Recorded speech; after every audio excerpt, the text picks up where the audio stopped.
Welcome back, everybody. We're here talking with Vermont Senator Bernie Sanders. Senator Sanders, one of the things I've enjoyed, or not enjoyed, but I have been heartened to hear people banging on about this week at the DNC is raising the alarm to what extent the Trump administration will go in order to stay in power, not only for their own present good, but probably to keep themselves out of the trouble they'll be in if there are real investigations. Preserving a free and fair election is paramount. It is bone chilling to think of what they might do. Postmaster General has said he's not going to take any further actions to curtail mail delivery. Is that enough? No. I mean, this guy has got to go. As you know, he has enormous conflicts of interest. He is a major campaign contributor to Trump. He has no experience in postal matters that I know of. Look, here is the bottom line.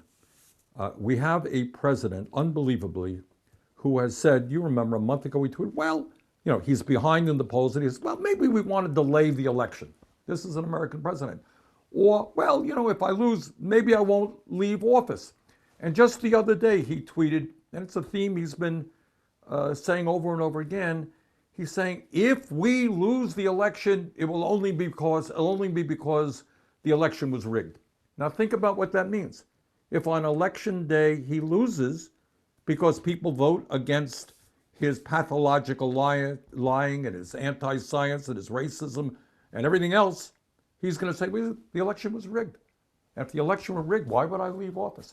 Think about that for a moment. And I think the point that President Obama made tonight is that, this is an election about whether or not we actually retain our democracy. And this attack on the Postal Service. And Trump, to his credit, admitted it. He wants to defund and destroy the Postal Service because he doesn't want people to receive mail-in ballots.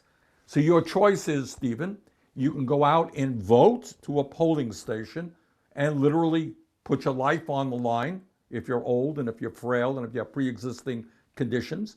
You can vote. Maybe you'll die in the process, or you don't vote. Well, I don't think those are the choices that Americans should have. So we are going to do everything that we can to make sure that the Postal Service is up and running, can deliver those mail-in ballots and get them out back to those who count the ballots in an appropriate way. This is a major, major issue. Now, you've thrown some haymakers at Big Pharma over the years, and a few tonight, actually. We're in a global pandemic. A lot of people are looking to the big pharmaceutical companies to actually give us the cure, the vaccine, or the treatment. Are you worried about what price they'll extract from us based upon the money we've put in to support the research? Of course I am. Of course I am. Don't get me going. We don't have enough time for me to I'm trying to get you going. That's my job. Yeah, that's late at night. People want to go to sleep. They don't want to hear me rant and rave about the drug companies. But these are largely crooks, in my view. They are engaged in price fixing. They're engaged in collusion. Right now, they're receiving billions of dollars from the federal government. Of course, we want them to come up with a vaccine, the best vaccine possible in the shortest amount of time. But trust me, they will. We're going to have to watch them very closely. Because these guys will make billions of dollars in the process. And by the way, when that vaccine comes, and we all hope it comes sooner than later, we have to make sure that every American can receive that vaccine free because you're already paying for it through your tax dollars. Fair enough. Fair enough. Well, I got to let you go. But one last question before we go. I asked Elizabeth Warren last night. She wouldn't answer it.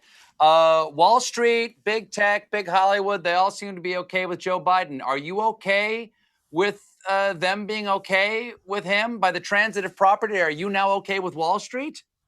Not quite. Look, what we have I'm afraid that's all we have time for, Senator. All right.